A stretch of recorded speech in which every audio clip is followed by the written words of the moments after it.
This is your Day X World War III update. I hope everybody is keeping warm as we descend into the winter months. And I got to tell you, it has been cold up here. And it reminds me to remind you that if the shit is going to hit the fan, there's a good chance it's going to happen in winter. You see, Hollywood doesn't tell us that because it takes a much bigger budget to make a winter movie than it does a summer one, which is why 95% of apocalyptic films always seem to take place when the weather is mostly good.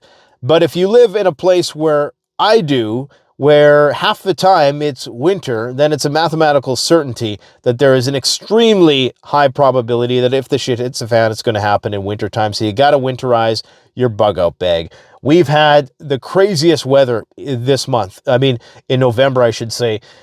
You know, the month started out record high temperatures. I was wearing shorts mid-November. And then come the second half of November, we just got dumped on, a lot of snow, very cold, temperatures down to -40 if you factor in the wind chill. And it's just been absolutely crazy. And these aberrations and perturbations of the weather system are only going to continue to intensify, which is going to just compound any unnatural man-made disaster if and when it does happen. In fact, out there on the East Coast, they got 5 feet near Buffalo, and 5 feet for Buffalo is not a big deal, but I mean, that's unfathomable out here. We couldn't imagine getting 5 feet of snow. But you got to understand, a few things are going to happen in winter in an SHTF situation that's not going to happen in summer. For one, the roads are not going to be passable. So it's going to be ass-to-ass gridlock. It doesn't matter if you have four-wheel drive. That's not going to make a difference. If you don't have a skidoo or a tracked vehicle, you're going to be pretty much screwed. So do me a favor right now. Winterize your vehicle survival kit, okay? Especially if you live in a place that gets a lot of snow and it can go down below, you know, -10 degrees Celsius and below, because you're going to get stuck out there. If we're talking about an actual nuclear exchange, you're going to have gridlock. EMP is going to knock out, even if it only knocks out 1 out of every 100 vehicles. Imagine the chaos that gets caused during rush hour when there's one accident on a major corridor. Now imagine 100 accidents, okay? There are 100 vehicles that stall at the exact same time. It's going to be chaos even without the snow that's piling up. The machines and the operators and the diesel is not going to be able to clear those roads. So you're going to want to just do these 3 things, these 4 things, okay? I've done extensive videos on this topic. I've probably done dozens of videos. We've left no stone unturned in terms of winter preparedness. But if you can do these 4 things, you're going to be more prepared than 95% of the population when it comes to winter vehicle preparedness, okay? Number 1 is just getting some alternate heating source, a small little propane heater with a few canisters of propane. While it's true that you can heat yourself with the engine of your vehicle, you could have vehicle problems. Maybe your car won't start. There's a variety of things that could happen. Having a small little space propane heater could save your life with enough fuel for at least, ideally would be 72 hours, but if you can only have a few canisters, the small 1-liter ones, for 24 hours, that's fine. Just get something. Secondly, or probably firstly, should be filling up your gas tank. Make sure that gas tank is 100% topped off to the best extent possible. I know it's not practical to be always topping it off, but keep it over 3/4, at least over a half a tank at all times. That engine will idle for a day or so just on, you know, if you're not moving. So that can keep you alive. Also, make sure you have ample amounts of provisions. So you want to have food because, of course, you got to feed your physiological furnace, and you're going to be burning a lot of calories when you're shivering. So make sure you have a lot of dry foods, things that are not going to freeze. And lastly, make sure that you have the clothes that you're going to need should you have to go somewhere on foot and bug out to a safe location. You're going to want good boots, because if you got to trudge through the snow, ideally you'd even have snowshoes in there. But if you can't have that, just have a good pair of muck boots or some Baffin boots. We've done reviews of all those types of things on the channel. A good parka, good toque, good gloves. You're going to need that. If the shit hits the fan, chances are You don't live, or you probably don't work from home. You probably, work a job 8 hours a day. So there's a good chance that if something bad were to happen, you're not going to be home with your loved ones. So you're going to need to get there. All right. And wintertime, that can be very challenging, especially if the roads are congested, which there's a much higher chance that that's going to happen during the wintertime. Okay. Where should we begin today? In terms of the situation in Syria, the battle royale, it really starts to look like a battle royale, like the Hunger Games. Like every country sends one of the representatives. I believe there's 81 countries that are party to this conflict in some way, shape, or form. And really what you have happening now is the hardening of the East-West divide. So it's just the delineation between the Russians, the Iranians, the Assad regime, and the entire axis of resistance versus NATO and Israel. Period, point blank. That's really all it is, with all of their mishmash of hot-headed, radicalized, sectarian nut jobs that who appear to be very well kitted out, a little too well kitted out, if you know what I mean. So they're getting some black budget funding from somebody somewhere. Let's face it, it is no coincidence that an Israeli ceasefire happens and Aleppo falls the next fucking day. Give me a break. These guys are on camera beheading people left and right, and the media is calling them rebels, almost as if to present them as having some sort of righteous cause. Say what you want about the Assad regime. Say what you want about Saddam. Say what you want about Gaddafi. The fact of the matter is, when you have so many hotheads in one region of the world, you pretty much need a dictator to keep that shit in check. Okay? And if you don't have one, it turns into a total clusterfuck of chaos. We've seen that happen with Saddam. We've seen it happen with Gaddafi. Every time we go in there, you're going to see a refugee crisis that's bigger than the last. Gaddafi was basically the lid that was put on North Africa. That was one of the preventative factors which limited the amount of illegal immigration that you're seeing into Europe. So if you're somebody who is not a fan of all of this illegal immigration, then you should be against any form of interventionism in the Middle East, because it's only going to make it worse. So even if you don't like Assad, and I'm not saying I do necessarily, but to be brutally honest, if the same people that are lying to me about every other thing are saying that these people are bad, then maybe they're not as bad as we're being told, which is not to say they're great guys and there's not corruption or anything like that. It's just to say that, it's perhaps the lesser of evils. Perhaps just having ragtag, battle royale, tribalism taking place and having a bunch of people forced from their homes because of this craziness happening in the streets is not a good idea. And it's better if there is a guy in charge, even if he is a despot. Okay. So, leave your opinions in the comment section below. The problem is this is Russia's southern flank. Russia does not have the resources and the manpower right now to commit to another front. They just don't. If the Iranians don't pull their weight in this one, it's going to bode very poorly for the Assad regime and the Russians. Now, the Russians have some very vital interests within the regions. They have a warm water seaport on the Mediterranean, which is comprised of a very sizable naval force. And if they lose that, then that is going to drastically diminish their influence within the region.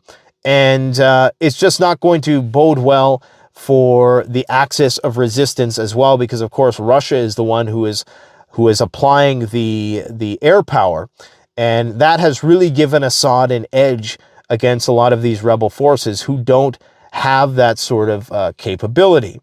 And this, of course, could potentially deepen the divide between Russia and Israel, in fact, because of course Israel is in many ways tacitly endorsing and supporting, and all of their internet influences are cheering this on because they want the downfall of the Assad regime, because that means that weapons can no longer flow from Syria into Lebanon, which of course is why there's currently a ceasefire.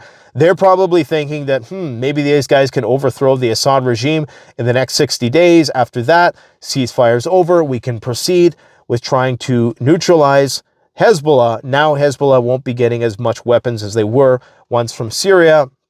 We'll have a better chance and we won't be getting our ass kicked as we have with our loss of 64 Merkava tanks in just the last month alone, which is completely unsustainable levels of attrition for the Israeli army, who, as far as I know, started off all of these wars with like 400 Merkava tanks. And I don't think all of those were like fully operational. So, this is a problem, right? But it's a problem because the fewer options Russia has, the more backed into a corner they are, the greater the likelihood that this thing escalates vertically on the Ukrainian side. And that ultimately is the more important side. But Syria, it's just the crossroads of everything. It is really where it's where we get some finality in terms of who's on whose side.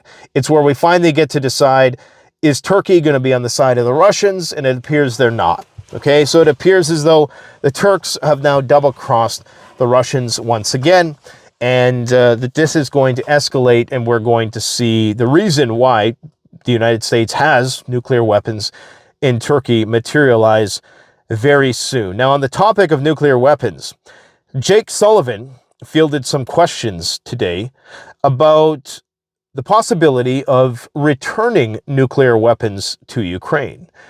Now, if you would have told anybody that Jake Sullivan was even dignifying such a question from the press a year ago, you would have been laughed out of the room. I mean, this would not have even been, this was in a time when F-16s weren't even certain. Never mind long-range missiles, never mind long-range missiles into Russia, okay? So this would have just been seen as preposterous to even entertain this notion at all. Now, while Sullivan did reject the idea, I'm going to tell you what the reason was for the question in the first place, because a lot of these questions are kind of scripted in advance, and I'm sure that they have their select media agencies that ask them the questions that they want to be asked so that they can, shape public opinion on various matters. Essentially, the reason why he was asked that question was because when you reject Ukraine's getting nuclear weapons, everything else seems a bit more reasonable. So you can say, well, we're not going to give them nuclear weapons. That's absurd. We're never going to do that. And I don't think he said that. I think he just said that the United States is not going to be giving Ukraine nuclear weapons, right? It wasn't like, that's preposterous, right?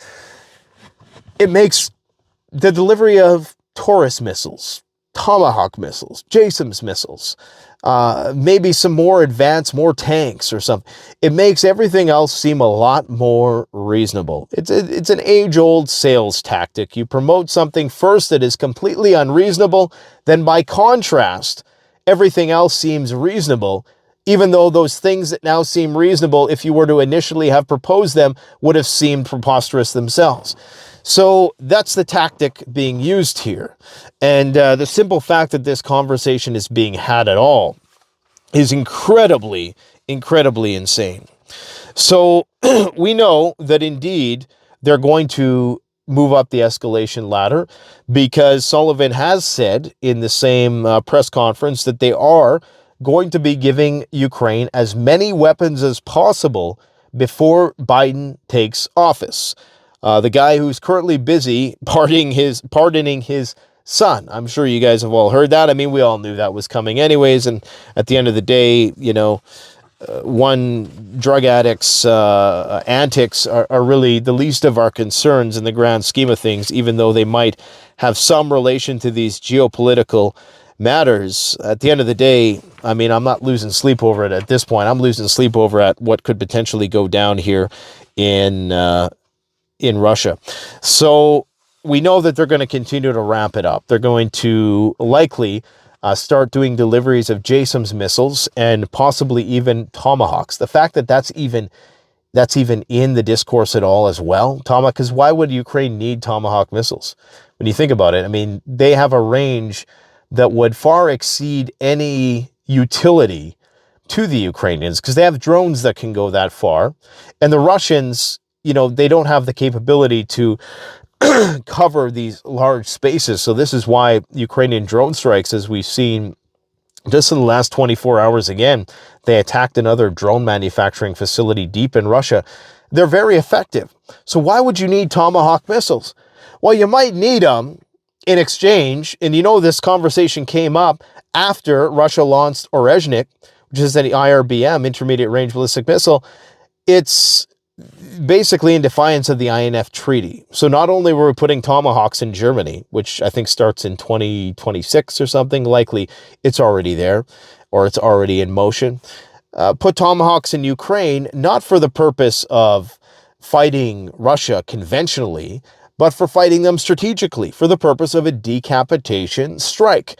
And this is precisely why Russia has been grieving this particular issue for so long, because this is what they didn't want it to come to. They didn't want to be surrounded by NATO, who has the potential to put nuclear weapons very close to its major cities. Now, would this be any different from the fact that you got B-52 Stratofortress bombers currently in Finland, and you got F-35s in Finland, and potentially nuclear weapons in Finland? Probably not. At the end of the day, in terms of the way the crow flies, probably not. But it is just one more flank that they have to cover, and that forces them to stretch their resources. Now, they can do that to an extent, but they're starting to reach a limit in terms of how much they can disperse their forces. The Russians have committed to a record-setting military budget for 2025. I believe it's going to be $145 billion. Now, still, compared to the U.S. Department of Defense, that is paltry numbers, but I would really like to see an audit of the U.S. DoD and the Russian MOD and really do some comparison to there to see where the money is going and to see how it is actually being spent. Because I would not be surprised if at least half of what the U.S. is spending is blown. At least half, probably way more than that. And a lot of it is, pensions and taking care of like these aircraft carriers and all of these expenses that Russia really doesn't have because they're not a real naval power. So, that's just something to consider.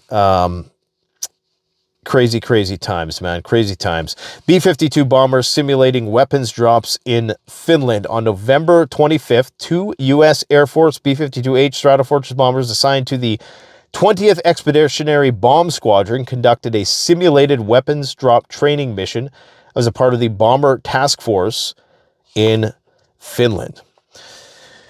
We are hearing rumors that Ukraine could potentially, and this is from Ukrainian sources, cited by Russians, if that makes any sense, or was it Russian? Yeah, that's what it was. That Ukraine is going to be doing another big aero invasion into Russia. Okay, this is important. I don't know when this is going to happen, but rumors are they're going to come in through Kharkov and they're going to do a real invasion into Belgorod. Not like the fake invasion that they did or the Pyrrhic invasion that they've been doing for the last couple of years, where you have the partisan groups stumbling over the border for photo ops. This is going to be a real one, much like the Kursk-style invasion. And that they are going to do this to continue to put some pressure on Vladimir Putin with the hopes that at some point he's going to negotiate. And the problem is with this whole Orezhnik display is that all this has done is embolden NATO even more. Now NATO is like a kid in a candy store because they think that Russia's not going to go nuclear. They think that, they got this new weapon. It's got no radioactive fallout, so there's going to be no blowback. Okay, there's not going to be any real international blowback as a result of this. So we can continue to ramp things up vertically. And the worst that's going to happen is Russia is going to continue to fire this incredibly expensive weapon, which was designed to deliver nukes. It's so expensive. They're going to continue to burn it, conventionally, which is actually better for NATO. Presuming that the targets that Russia hits that they aren't able to successfully hit those targets, or at least that the damage that is exacted is not proportional to the cost of the weapon itself. Now, the Ukrainians are saying that this is the first statement that I've heard about this, that the Yashmush plant was actually not hit. Okay, so they're saying that this strike was not hit, but that it didn't cause any significant damage. This was an underground industrial facility that they're saying made ballistic missiles for the Ukrainian missile program. Now, they're saying that there was very limited damage. Of course, Ukraine would say that. And of course, the Russians are going to say it's a Wunderwaffe, it's the best thing since sliced bread. And it completely destroyed the facility, even though, you know, I've seen very, very tenuous anecdotal evidence to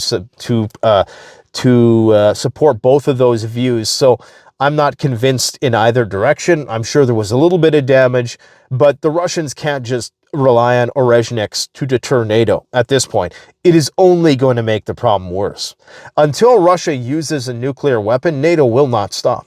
They absolutely, positively will not stop. There is no reverse gear, and no, Trump is not coming to the rescue. That's abundantly clear at this point. The mendacity of Trump's comments up until now should be quite telling.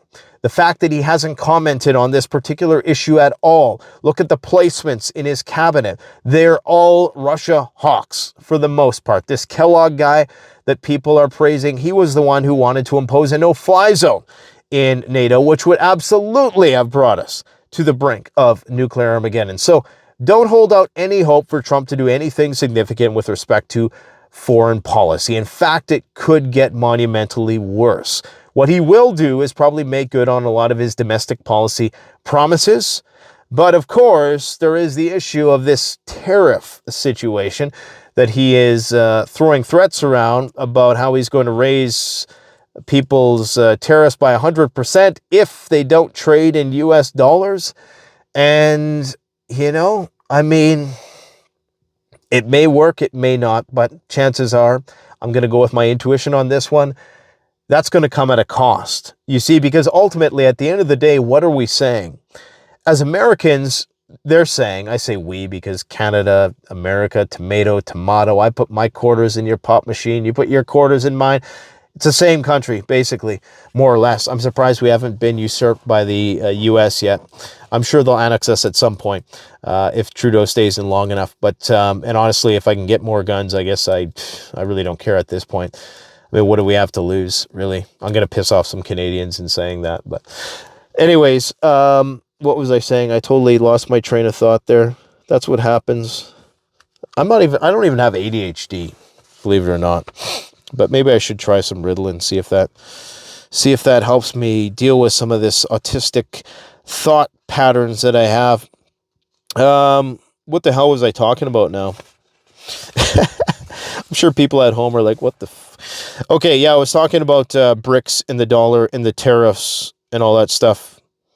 Some of these statements that Trump is making, look, this is what the exchange is.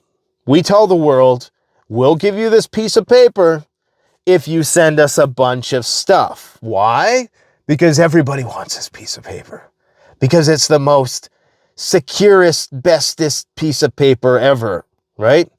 And so long as that whole racket, that whole scam holds up, and it could hold up for a long time because foreign investment is through the roof. People are scared. And when people are scared, they go for the U.S. The only thing that damages that is civil war. Really. The only thing that dethrones the U.S. dollar is itself, is civil war. If that doesn't happen, they could keep this thing going for a while, no doubt. Russian ambassador to the UK essentially threatened the UK.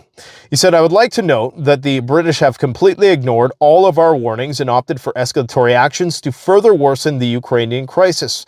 And naturally, this is fraught with bigger strategic risks, and in the worst case scenario, even a confrontation between nuclear powers. I don't even know how there's still a Russian ambassador in the UK, because the UK are really the ones who are puppeting Zelensky at this point.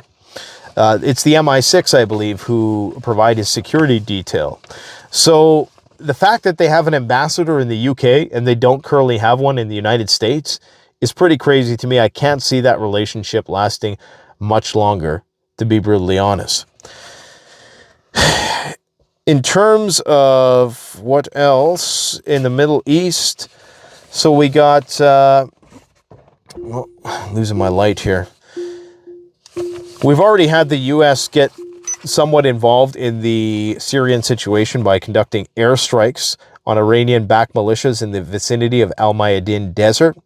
So, you know, the IRGC is very active in this conflict, and so there is a risk that the more Iranian generals get clipped, the greater the likelihood that this Operation True Promise 3, when it does happen, it's going to be more intense. The Iranians are claiming that they're going to do this big attack against Israel. Well, we've not seen it yet, and it appears as though that the Assad regime is falling. The axis of reluctance, as I call them, because Hamas gave them their golden opportunity. They gave them their one-in-a-lifetime opportunity, one-in-a-century opportunity to try to throw down with Israel. And they screwed it up. They got decapitated. They've allowed Israel and NATO to just gradually chip away, and very meticulously and systematically and masterfully, I should add, on the part of the Israelis up until this point in time, because these guys are just stupid, man. Like they're missing all of these opportunities to form a unified front and to actually collectively go on the offensive. They just don't, because I guess they're scared of the U.S. The U.S. doesn't even have aircraft carriers there, not as many as they did before. So I don't know, something weird something's wrong with this whole situation, right? I'm sure the Russians and the Chinese are doing something in the background, on the back channels, to prevent things from going too hot. But even the fact that what did oil move, like 2%? As a result of that supposed ceasefire that's already been violated by both sides, but mostly by Israel. Anyways, Israel's now saying that they might even enter the war in Syria because of the situation deteriorating so rapidly. In what capacity? Who knows? As I indicated, the Novaya Zemlya site where they do Russian nuclear weapon testing, or when the majority of tests have been done up there in the north, is ready to go, according to the chief of the Russian Defense Ministry's 12th main directorate, Colonel General Vladimir Verhotsev. He says that Russia's nuclear weapons testing ground on Novaya Zemlya archipelago is prepared for a potential resumption of nuclear tests. This, of course, just a couple days after Sergei Ryabkov, the deputy foreign minister of Russia, made that statement that they're strongly reconsidering conducting nuclear tests. This makes me think that the Russians are going to be way too prudent, and that they're going to make the mistake of conducting a nuclear test. All this is going to do is embolden NATO to keep going further and keep going further. Sergei Karaganov is right. I think this whole thing could have been ended long ago with a demonstrative nuclear strike in the middle of a field somewhere in Ukraine. Nobody could even get harmed. If they would have done that, I have a feeling that we would have put on the reverse gear a long time ago, but they didn't do that because Putin has another strategy, and I can't say it's working because the economy there ain't doing that good. Is it far more resilient than most people ever imagined? Absolutely. But it has its limits. It definitely has its limits. And 40% of Russians are in favor of using a nuclear weapon in Ukraine in some capacity. I'm presuming if you structure that survey in a certain way, that number would probably rise dramatically, depending on how they word it. So yeah, man. Yeah, that's what's going down. Oh, I forgot to mention, I wanted to mention this right at the beginning of the video. This is your last chance to get the Black Friday special, 17% store-wide. Okay, you can get 17% off CanadianPreparedness.com store-wide. I do this once a year for people, usually for a few days out of the year. No price fixing, no gimmicks, 17% off everything in the store with the exception of Harvest Right freeze dryers, things that have virtually like no margin whatsoever.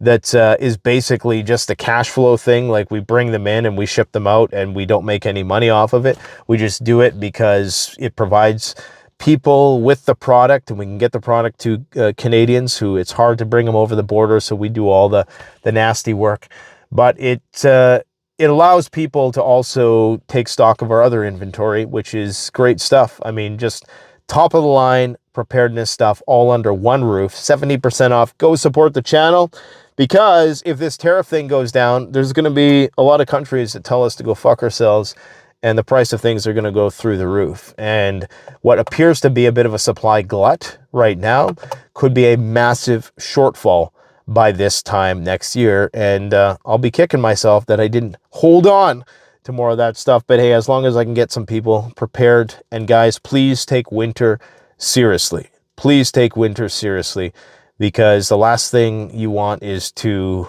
die before SHTF because you didn't pack a small heater in your car in the midst of a snowstorm, or you didn't have the proper, apparel, attire to ride out a cold winter storm or something like that.